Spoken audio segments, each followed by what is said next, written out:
Hello दोस्तों, नमस्कार। मैं नवनीत मिश्रा आप सभी लोगों का पी नेक्स्ट लाइव पे फिर से स्वागत करता हूं। दोस्तों, आज हम भारतीय संविधान में प्रस्तावना का चैप्टर लेकर के आए हुए हैं। ये जो संविधान की प्रस्तावना है, संविधान पढ़ने के पहले या संविधान के भागों को पढ़ने के पहले सबसे पहले संविधान की प्रस्तावना पढ़ ली जानी चाहिए।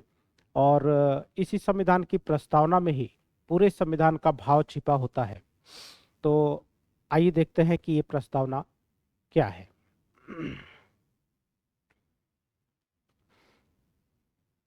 संविधान की प्रस्तावना।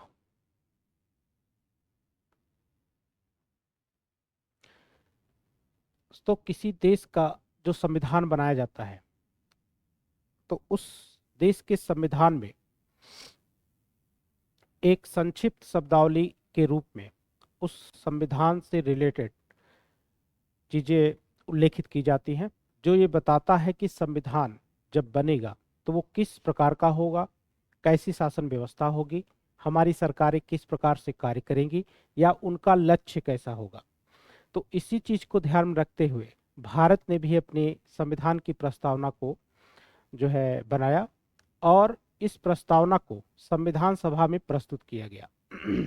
संविधान की जो प्रस्तावना का अंग्रेजी शब्द प्रियम्बल है, वो लैटिन भाषा के प्रियम्बलस शब्द से बना हुआ है, जिसका अर्थ है परिचय। यानी प्रस्तावना का जो अर्थ है उसे हम परिचय के रूप में लेते हैं, क्योंकि प्रियम्बलस जो है लैटिन शब्द, ये बताता है कि संविधान का परिचय कैसे दिया जाए। तो इस छोटे से शीर्षक में संविधान की प्रस्तावना का जो परिचय है, इसे ही आज हमें संविधान के तौर पर जो है देखना है। अब अगर संविधान की प्रस्तावना पर बात किया जाए, तो संविधान की जो प्रस्तावना है, ये जानने के लिए इसे हम चार भागों में बांट देते हैं। एक है हम भारत के लोग, इसके अलावा शासन व्यवस्था का नेचर जो है यानी प्रकृति, इसका नेचर प्रकृति,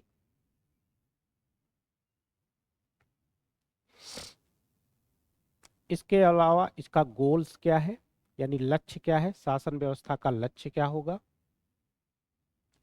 और लक्ष्य के अलावा इसमें हम एक चीज और देखेंगे कि भारतीय संविधान को कब अंगीकृत किया गया। अंगीकृत, अधिनियमित और आत्मार्पित। आत्मार्पित। तो इन चार शीर्षकों के माध्यम से हम इसे देखने की कोशिश करते हैं। दोस्तों, जब हमने भारतीय संविधान निर्माण की बात की थी, तो उस संविधान निर्माण के अंतर्गत हम लोगों ने संविधान सभा की बैठकों की बात की थी, जो 9 दिसंबर को हुई, जिसमें सच्चिदानंद सिन्हा को अस्थायी सदस्य बनाया गया। 11 दिसंबर को फिर डॉक्टर राजेंद्र प्रसाद को अस्थायी अध्यक्ष बना दिया गया। और उसी में आपने देखा होगा कि 13 दिसंबर 1946 को एक उद्देश्य प्रस्ताव प्रस्तुत किया गया था संविधान सभा में पंडित जवाहरलाल नेहरू द्वारा। तो उद्देश्य प्रस्ताव जो था, उद्देश्य प्रस्ताव ये 13 दिसंबर 1946 को संविधान सभा में प्रस्तुत किया गया था और इसको प्रस्तुत करने वाले थे पंडित जवाहरलाल पंडित जवाहरलाल नेहरू। और यही जो उद्देश्य प्रस्ताव था, यही आगे चल करके यही उद्देश्य प्रस्ताव प्रस्तावना में तब्दील हो गया, प्रस्तावना जो है बन गया। लेकिन उस समय जो प्रस्तावना हम लोगों ने पढ़ी थी, उसमें सार्वभौम और लोकतांत्रिक लोकतांत्रिक गणराज्य, इन 3 बातों को पढ़ा था। बाद में आगे चल करके 42वें संविधान संशोधन द्वारा 42वें संविधान संशोधन 42वां संशोधन 1976 द्वारा इसमें 3 शब्द ऐड किए गए, जो है जिसमें समाजवादी, पंथ निरपेक्ष और अखंडता, ये 3 शब्दों को ऐड कर दिया गया। मूल संविधान की प्रस्तावना में, यानी उद्देशिका की अगर बात की जाए तो जब प्रस्तुत की गई थी तो इस समय जो है इसमें 85 शब्द थे। 85 शब्दों का ये प्रस्तावना थी और इन 85 शब्दों में 42वें संविधान संशोधन द्वारा 3 शब्द और ऐड करके समाजवादी, पंथ निरपेक्ष और अखंडता शब्द को समाहित कर दिया गया। दोस्तों, ये जो संविधान की प्रस्तावना है वो यह बताती है कि भारतीय संविधान बनाने का स्रोत कौन सा है। यानी अगर पहले शब्द पर विचार किया जाए, हम भारत के लोग, तो हम भारत के लोग का मतलब है भारत की जनता। भारत की जनता ही भारतीय संविधान का स्रोत है और भारत की जनता ने ही इस संविधान को बनाया हुआ है। ये हम भारत के लोग से विदित होता है। अगर हम भारत के लोग शब्द पर विचार किया जाए तो ये जो शब्द है ये अमेरिका के संविधान से लिया गया शब्द है और अमेरिकी संविधान में सबसे पहले वहां के प्रियम्बल में ये लिखा गया we the people of America. ये शब्द इतना ही भारत के संविधान में ले लिया गया और संविधान के प्रस्तावना की जितनी भी भाषाएं हैं, जितनी भी विशिष्ट भाषा है, वो हम ऑस्ट्रेलिया के संविधान से लिया हुआ देखते हैं। ऑस्ट्रेलिया के संविधान से लिया हुआ देखते हैं। तो संविधान का पहला शब्द हम भारत के लोग अमेरिका से, संविधान की पूरी विशिष्ट शब्दावली ऑस्ट्रेलिया के संविधान से ली गई है। अब आइए देखते हैं कि इसका नेचर क्या है। जब हम संविधान की प्रस्तावना के नेचर को देखते हैं, यानी अपने संविधान के नेचर को जब हम देखते हैं तो इसमें कुछ शब्द मिलते हैं, जैसे सार्वभौम, समाजवादी, पंथ निरपेक्ष,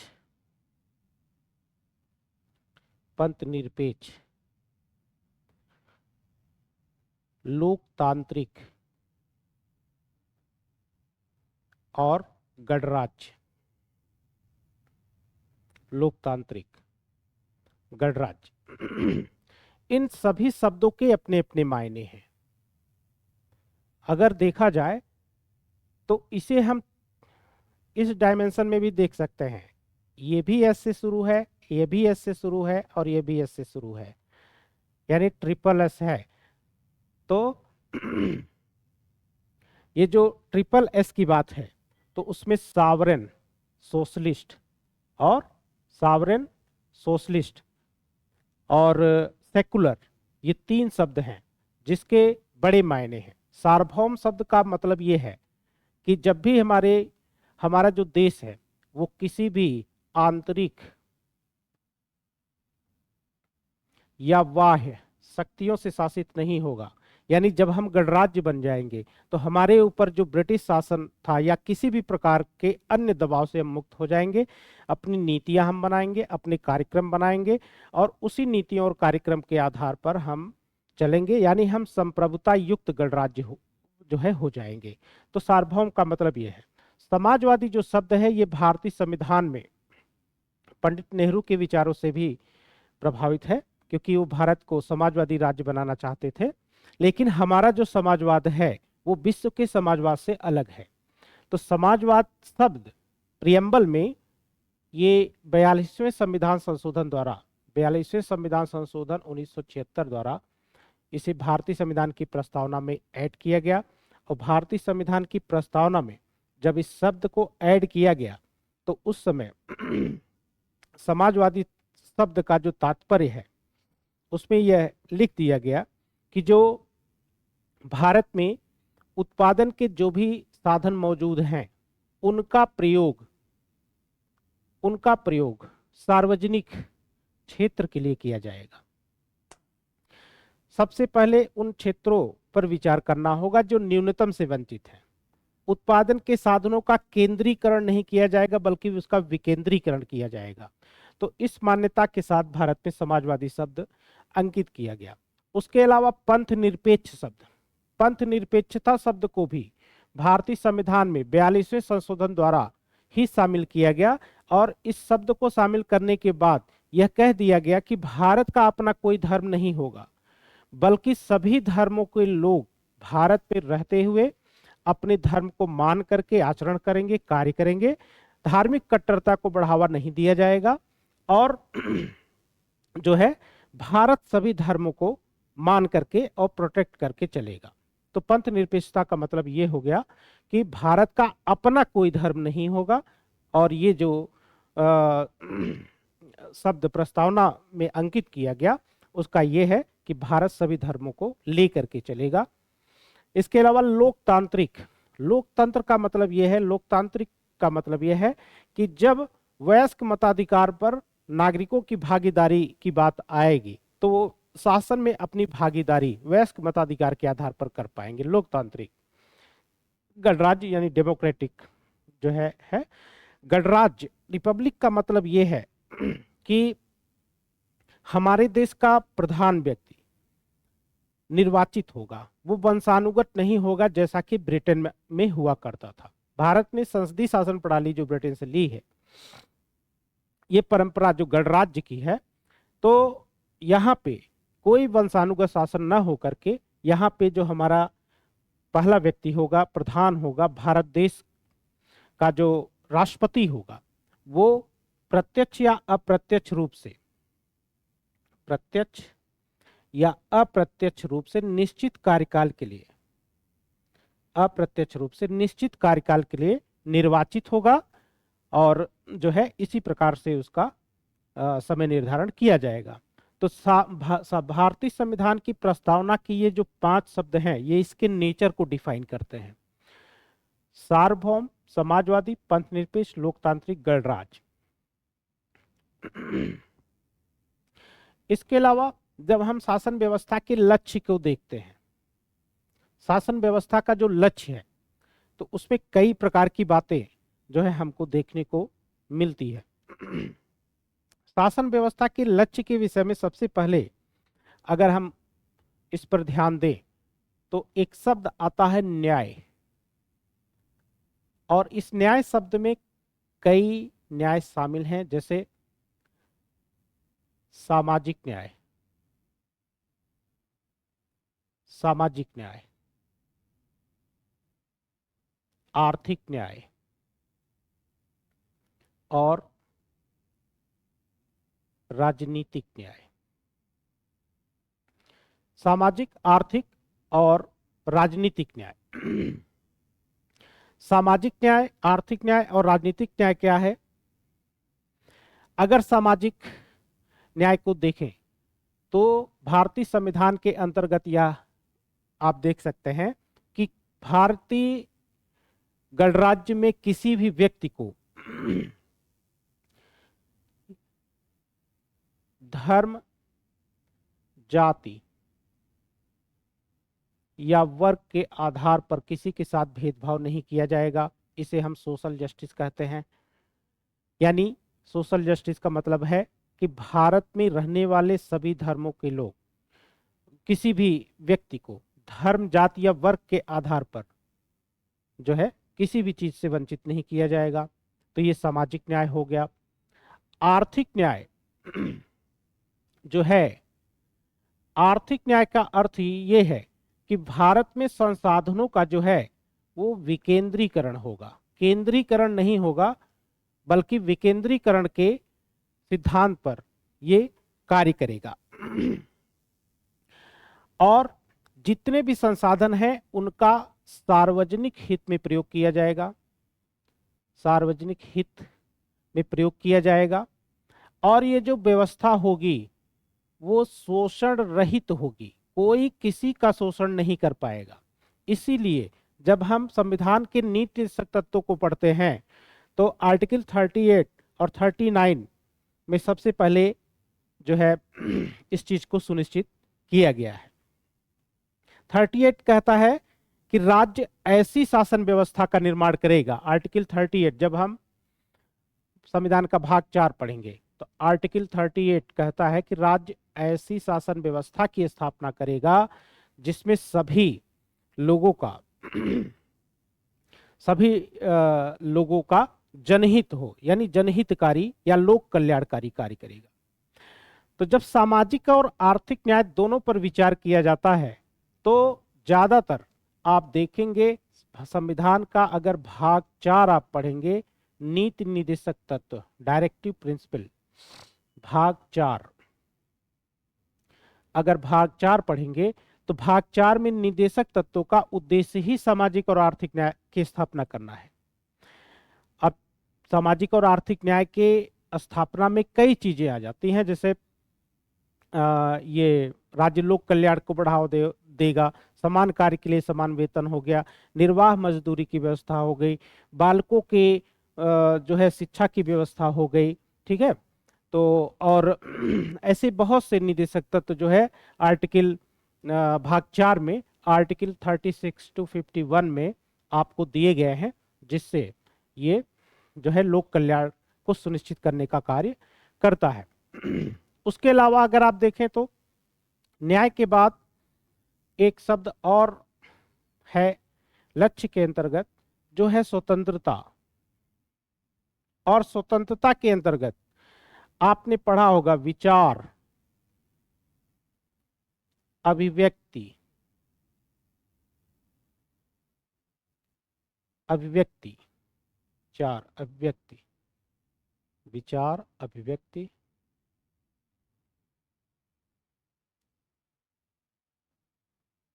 एक मिनट, विचार, अभिव्यक्ति और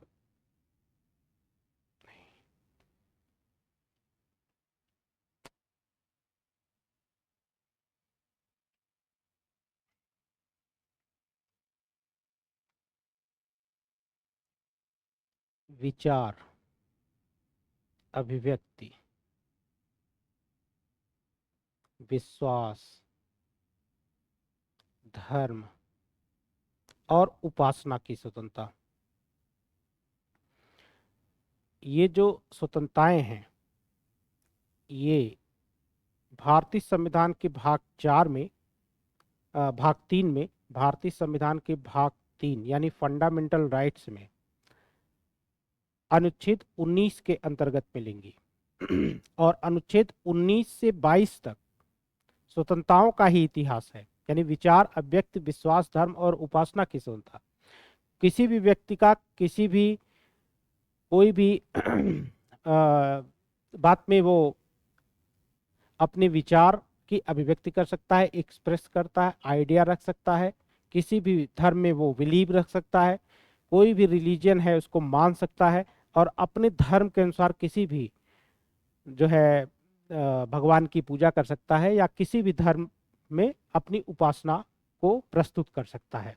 तो स्वतंत्रता का इतिहास जब हम पढ़ेंगे तो भाग 3 के अंतर्गत मौलिक अधिकारों के अंतर्गत अनुच्छेद 19 से 22 के अंतर्गत पढ़ेंगे और अनुच्छेद 25 से 28 तक में भी धार्मिक स्वतंत्रता का अधिकार है। तो ये स्वतंत्रता बहुत बड़ी जो है भारतीय संविधान के अंतर्गत जो रखी गई है।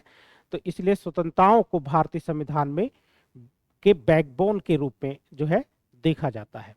तो स्वतंत्रता के अंतर्गत ये 5 चीजें हैं, विचार, अभिव्यक्ति, विश्वास, धर्म और उपासना की स्वतंत्रता। अब अगर इसको देखा जाए एक और शब्द इसमें, तो वो है समानता। और भारतीय संविधान में समानता को 2 अर्थों में प्रयुक्त किया गया है। एक प्रतिष्ठा और दूसरा अवसर की समानता। प्रतिष्ठा और अवसर की समानता, अवसर की समानता। भारत देश के प्रत्येक नागरिक जो है प्रतिष्ठित हों, उन्हें हर शासन में भागीदारी का अवसर प्राप्त हो, इसी चीज को समानता में व्यक्त किया गया है। और जब हम फिर से फंडामेंटल राइट्स पढ़ेंगे, भाग 3 पढ़ेंगे, भाग 3 के अंतर्गत आर्टिकल 14 से 18 तक जब हम पढ़ेंगे तो समानता के अधिकारों को सुनिश्चित जो है कर लेंगे। यानी प्रतिष्ठा और अवसर की जो समानता है उसका विनिश्चय जो है वो समानता के अधिकारों के अंतर्गत कर लिया जाएगा, जो अनुच्छेद 14 से 18 के बीच में है। अब अनुच्छेद 14 से 18 के बीच में जो आर्टिकल्स है, इसे हम भाग 3 में पढ़ेंगे कि कौन कौन से आर्टिकल्स हैं, फिर उसके बाद जो है इस पर विचार किया जाएगा। उसके बाद एक शब्द और इसमें देखा जा सकता है, चौथा शब्द जो है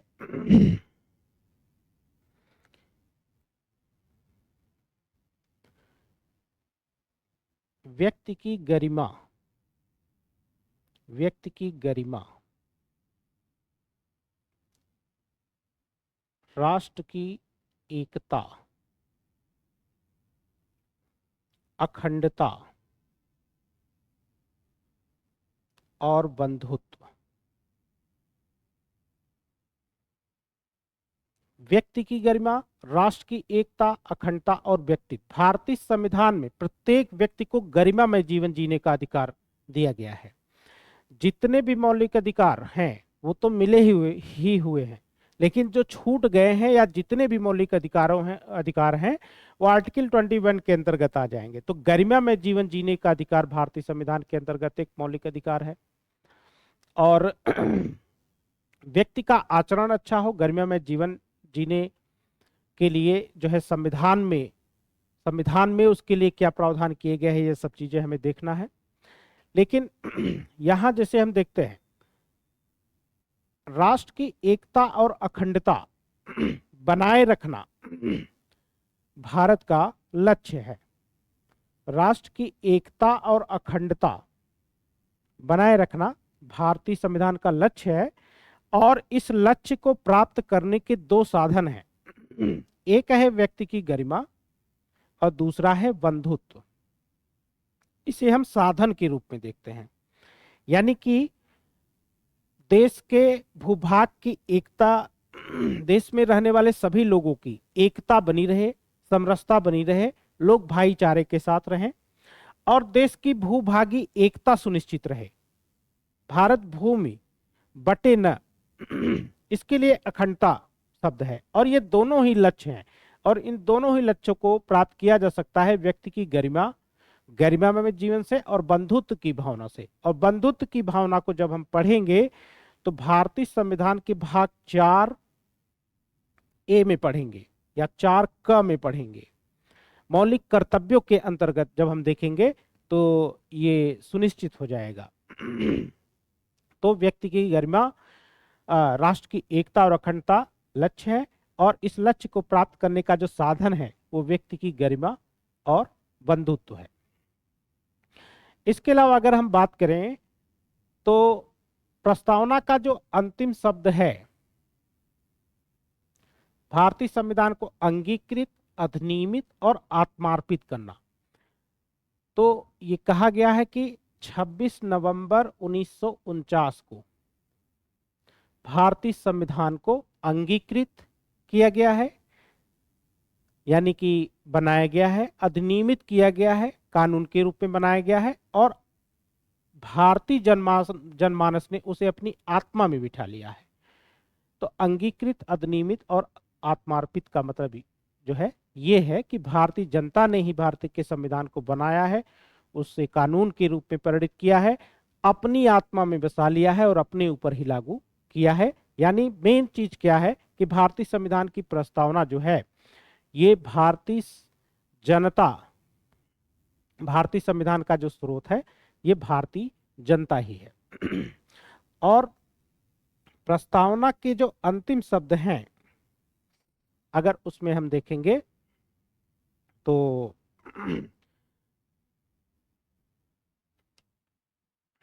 आज उसमें लिखा गया है कि 26 नवंबर 1949 को एतद द्वारा और एक शब्द है कि मिति मार्ग शीर्ष शुक्ल सप्तमी संवत 2006 विक्रमी को एतद द्वारा संविधान को अंगीकृत अधिनियमित और आत्मार्पित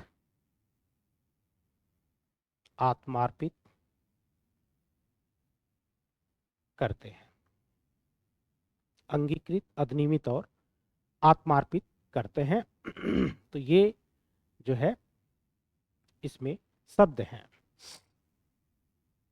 भारतीय संविधान की प्रस्तावना के इस सभी स्वरूपों को देखने के बाद एक विवाद इससे उत्पन्न होकर के आया बाद में कि भारतीय संविधान की जो प्रस्तावना है, क्या ये भारतीय संविधान का अंग है कि नहीं, क्या ये इसके बेसिक स्ट्रक्चर में आता है कि नहीं। तो इससे संबंधित दो तीन वाद हैं जिसे हमें ध्यान से देखना होगा। तो एक जो मामला है वेरुबारी का मामला, वेरुबारी का एक मामला आया जिसमें ये कहा गया, ये 1960 में आया और इसमें कहा गया कि भारतीय संविधान की प्रस्तावना संविधान का अंग जो है नहीं है। भारतीय संविधान की जो प्रस्तावना है ये संविधान का अंग नहीं है, इसमें संशोधन किया जा सकता है। और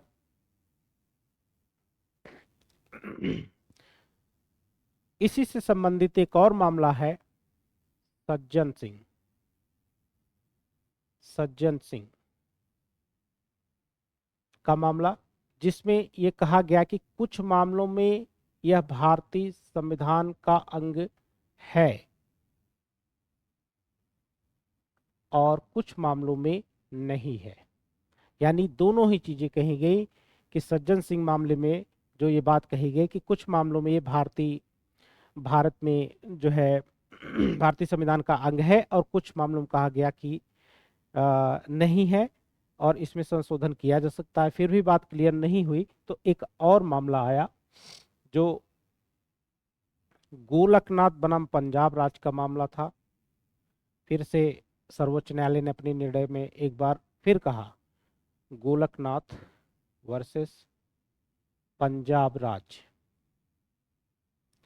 गोलकनाथ बनाम पंजाब राज्य का मामला है, जिसमें यह कहा गया कि भारतीय संविधान की जो प्रस्तावना है ये संविधान का अंग नहीं है और इसमें संशोधन किया जा सकता है गोलकनाथ के मामले में। लेकिन ये मामला जो था वो 1969 में आया था और फिर से फाइनली एक मामला आया जिसे हम कहते हैं केशवानंद भारती वर्सेस केरल राज्य। केशवानंद भारती वर्सेस केरल राज्य के मामले में यह कहा गया कि भारतीय संविधान की जो प्रस्तावना है ये संविधान का भाग है और यह संविधान के आधारिक लक्षणों में आता है, तो इसके कुछ प्रावधानों में संशोधन तो हो सकता है लेकिन इसके आधारिक लक्षण में परिवर्तन नहीं किया जा सकता। इसीलिए 1942 में जो है संविधान की प्रस्तावना में संशोधन किया गया।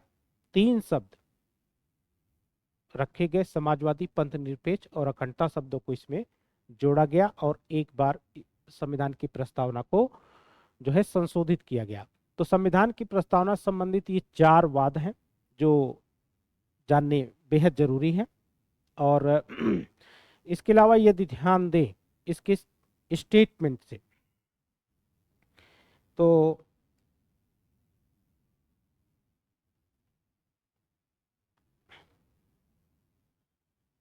प्रीवियस पेज कैसे आएगा, पहले वाला, इससे पहले वाला जो पेज था, इससे पहले वाला, अच्छा अच्छा, चलिए इसमें देखते हैं कुछ स्टेटमेंट। इससे संबंधित पहले इम्पोर्टेंट क्वेश्चन हम लोग देख लेते हैं कि कौन कौन सा क्वेश्चन यहाँ से बन सकता है संविधान की प्रस्तावना से। तो पहला कि संविधान में हम भारत के लोग, प्रस्तावना का पहला शब्द हम भारत के लोग अमेरिका से लिया गया है। भारत में उद्देश्य प्रस्ताव जो प्रस्तुत किया गया था 13 दिसंबर 1946 को, यही आगे चल करके संविधान की प्रस्तावना बन गया। इसे पंडित जवाहरलाल नेहरू ने प्रस्तुत किया था और भारतीय राष्ट्रीय कांग्रेस ने इसे अपने मेरठ अधिवेशन में अंतिम रूप दिया था। मेरठ अधिवेशन, ये 1946 में अंतिम रूप दिया था मेरठ अधिवेशन में। भारतीय संविधान की प्रस्तावना में प्रारंभ में 85 शब्द थे, बाद में इसमें 3 शब्द और जोड़ दिए गए और ये 42वें संविधान संशोधन द्वारा 1976 द्वारा जोड़े गए, जो कि था सोशलिस्ट, समाजवादी, पंथ निरपेक्ष और अखंडता शब्द जोड़ दिया गया। ये चीज देखा जा सकता है। भारतीय संविधान के नेचर में प्रारंभ में जब उद्देश्य प्रस्ताव प्रस्तुत किया गया था उस समय अगर आप देखेंगे तो केवल ये शब्द था सार्वभौम और लोकतांत्रिक गणराज्य, ये 3 शब्द था। बाद में 42वें संविधान संशोधन 1976 द्वारा इसमें समाजवादी और पंथ निरपेक्ष शब्द जोड़ दिया गया। शासन व्यवस्था के लक्ष्य को अगर देखेंगे तो न्याय जो है ये बड़े अर्थ में प्रयोग किया गया है, जो सामाजिक न्याय, आर्थिक न्याय और राजनीतिक न्याय से संबंधित है। राजनीतिक न्याय जो सुनिश्चित होगा, ये वयस्क मताधिकार के आधार पर शासन चुनने का अधिकार जो है इसमें नागरिकों को दिया गया है। स्वतंत्रताएं जो हम सामाजिक आर्थिक न्याय का दर्शन हम संविधान के भाग 4 में अनुच्छेद 36 से 51 तक में करेंगे, जबकि राजनीतिक न्याय को हम मौलिक अधिकारों के अंतर्गत सुनिश्चित करेंगे। स्वतंत्रता को भी हम संविधान के भाग 3 में अनुच्छेद 19 से 22 तक में संरक्षित करेंगे और अनुच्छेद 25 और 28 को भी में धार्मिक स्वतंत्रता की बातें, धार्मिक स्वतंत्रता के अधिकारों की बातें की गई है। संविधान में समानता को 2 आधारों पर प्रतिष्ठित किया गया है, एक तो प्रतिष्ठा की समानता और दूसरा अवसर की समानता।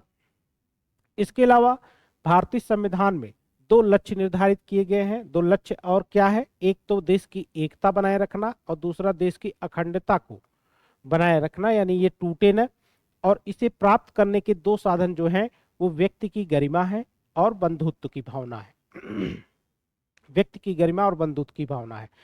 भारतीय संविधान में प्रस्तावना को 26 नवंबर 1949 को अंगीकृत, अधिनियमित और आत्मार्पित किया गया और इसके लिए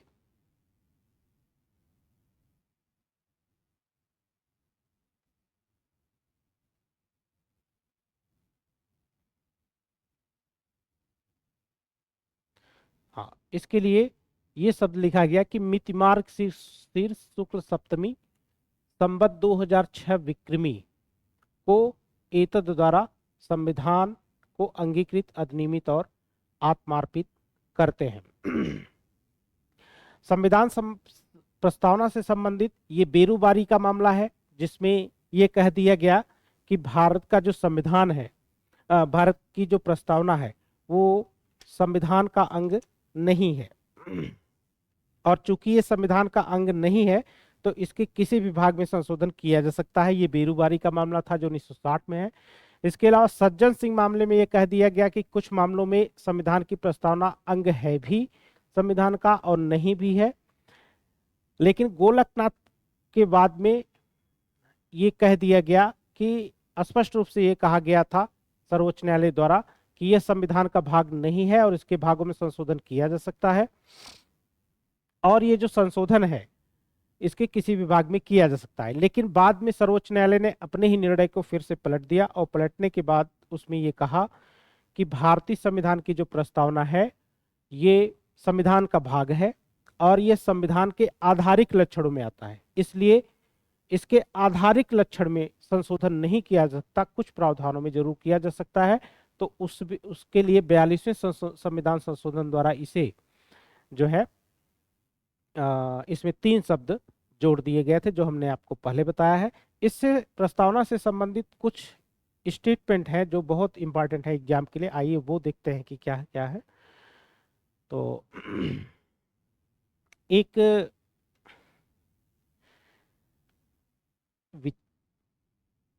विचारक कह सकते हैं हसरत मोहानी भारतीय संविधान की प्रस्तावना में ही ये भारत को समाजवादी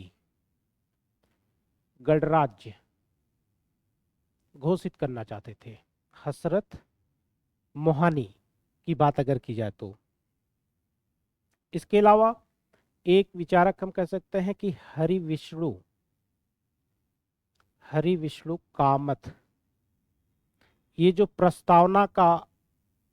प्रस्तावना की शुरुआत ये ईश्वर शब्द से करना चाहते थे। ईश्वर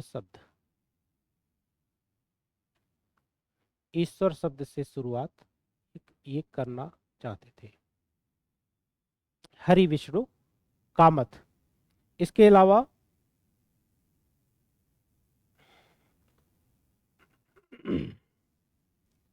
के एम मुंशी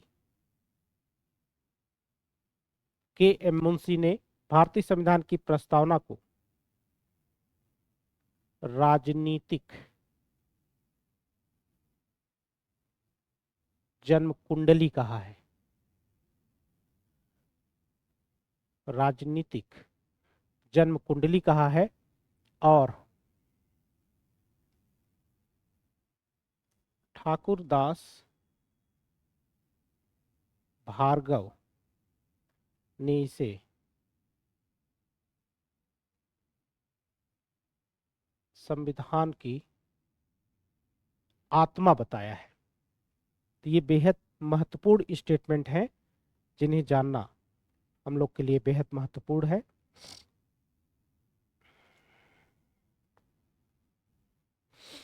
इसी में एक स्टेटमेंट और भी देखा जा सकता है पंडित जवाहरलाल नेहरू का। पंडित जवाहरलाल नेहरू, और इन्होंने कहा है कि जो भूख से मर रहे हैं वे संविधान का गर्व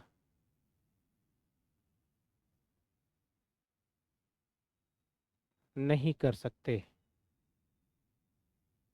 इसीलिए भारतीय संविधान को में समाजवादी पुट लाना चाहते थे पंडित जवाहरलाल नेहरू। तो ये कुछ बेहद महत्वपूर्ण स्टेटमेंट है जिसे परीक्षा के दृष्टिकोण से जानना बहुत बेहद जरूरी है। तो संविधान की प्रस्तावना के ये जितने भी शब्द हैं और जितनी भी बातें आज हुई हैं, मुझे स्पष्ट है कि इससे आपकी सभी समस्याओं का समाधान होगा। किसी भी प्रकार के क्वेश्चन पूछे, चाहे सिविल से लेके वनडे तक में, ये जो है प्रस्तावना आपका उत्तर जो है इसमें अगर खोजेंगे तो मिल जाएगा।